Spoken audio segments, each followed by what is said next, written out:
Hello, this is Nice Wander, and you're watching the Now Man Show. Shannon Rivers is a member of the Akimel O'otham. Is that right? Did I say that Pretty right? close. River people, All right. born and raised on the Gila River Indian Reservation located in Arizona. Since 2004, he has been a participant and a former delegate at the United Nations Permanent Forum on Indigenous Issues held at the UN in New York City.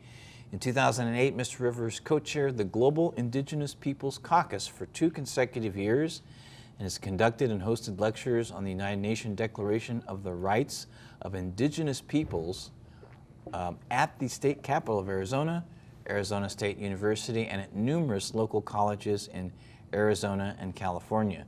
Shannon has participated in political and social justice actions in North, Central, and South America. During his time as co-chair, Shannon was also instrumental in assisting the implementation of the United Nations Declaration of the Rights of Indigenous Peoples.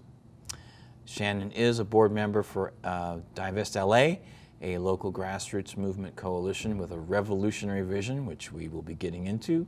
Currently, Mr. Rivers is a Native American traditional cultural advisor to Indigenous inmate populations at county, state, and federal prisons and jails in Arizona.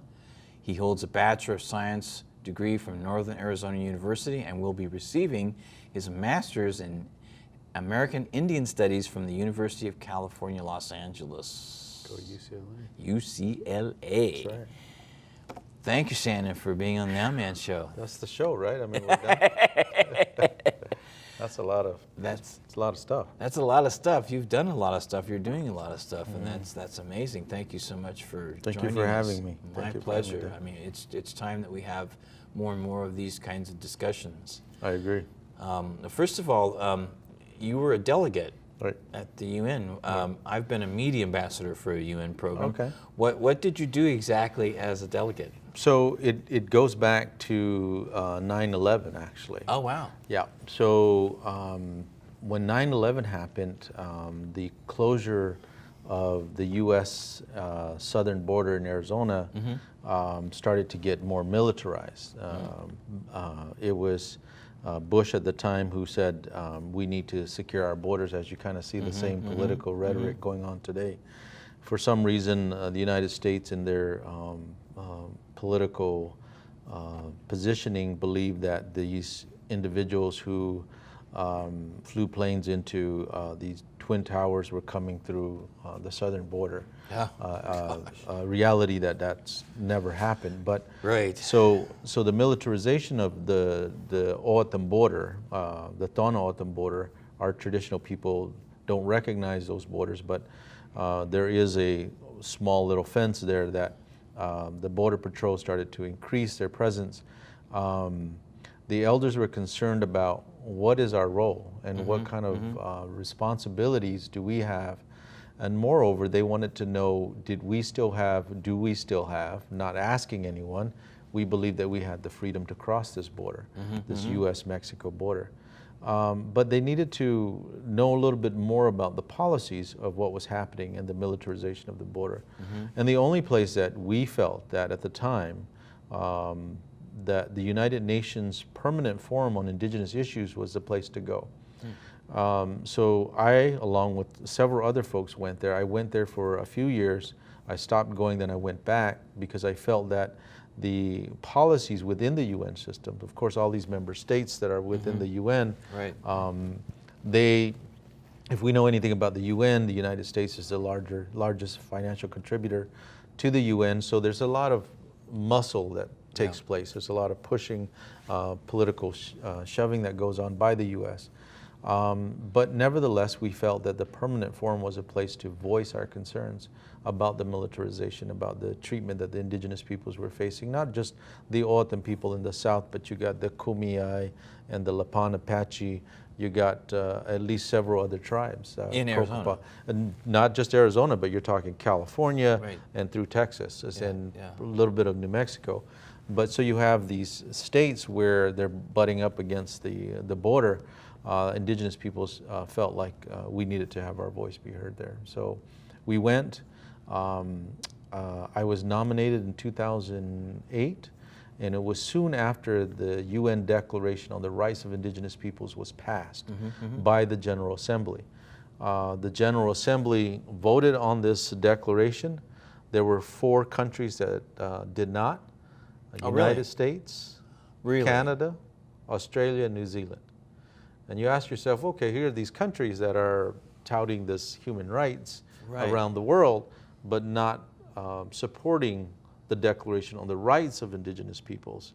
So why is that? I mean, because they have, there's the Aboriginal populations, there's the First Nation Australia, populations right, in these New 4 Zealand, countries. Right, the major populations.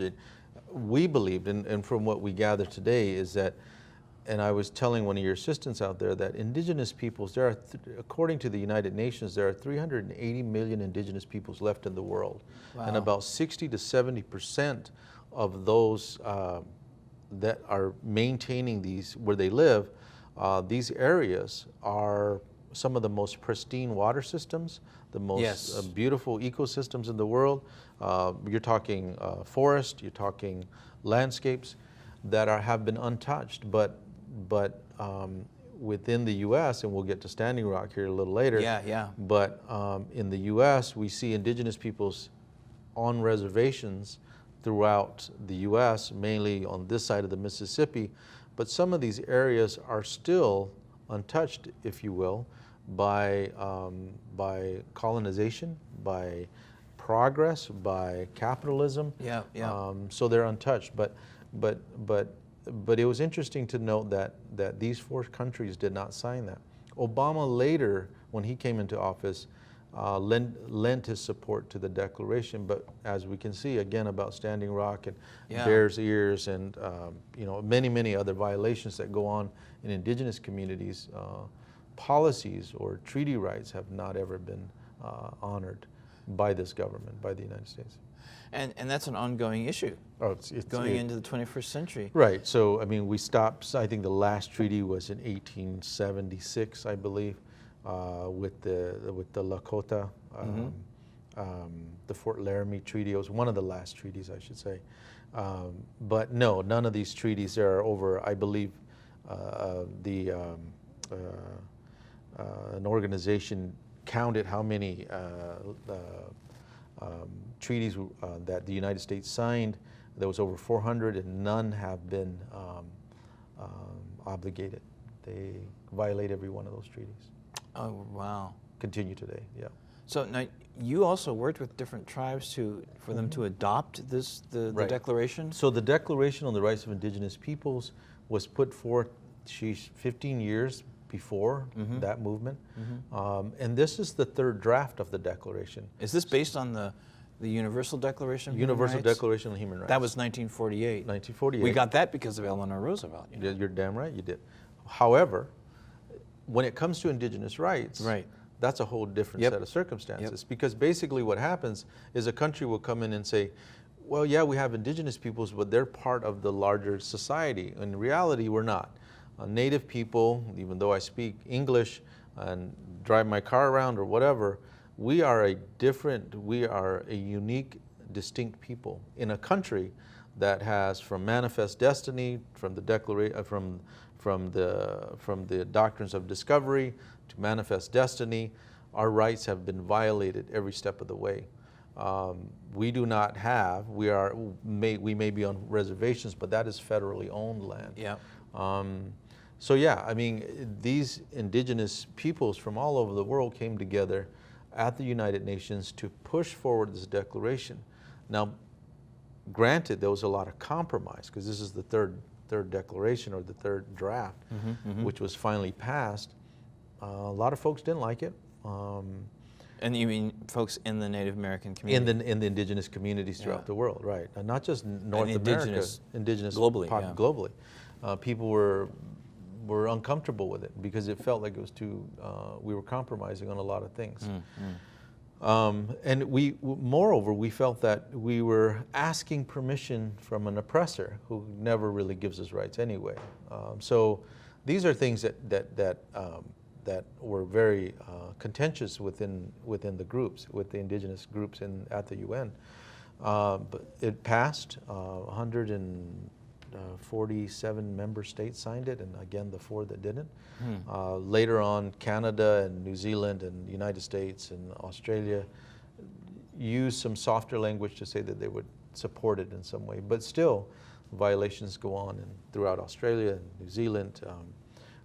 You've seen here in the United States with what happened at the large gathering in Standing Rock. Right. I know, exactly.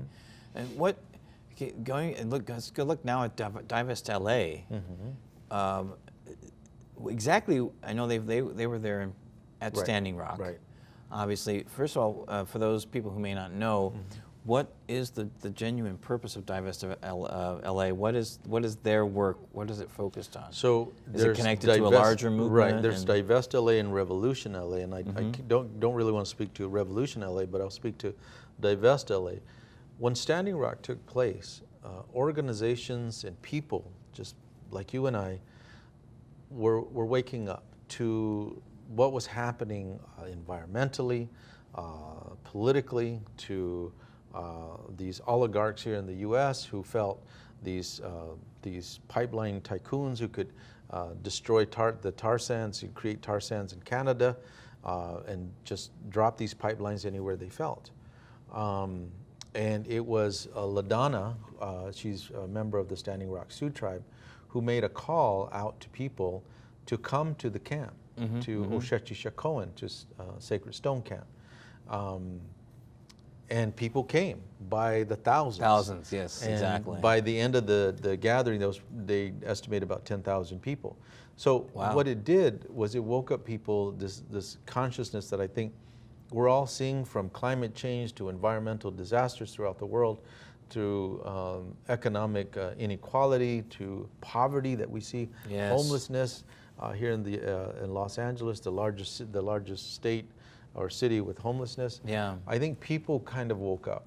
And so members of Divest LA went, they came back, Trinity Tran and Phoenix, couple of the main organizers and a few more, who decided and said, you know, we got to try to do something. Well, the target of their initial movement was Wells Fargo. Wells Fargo Bank was one of the largest contributors to the Dakota Access Pipeline. It was a financial supporter of that pipeline. So why not attack the bank?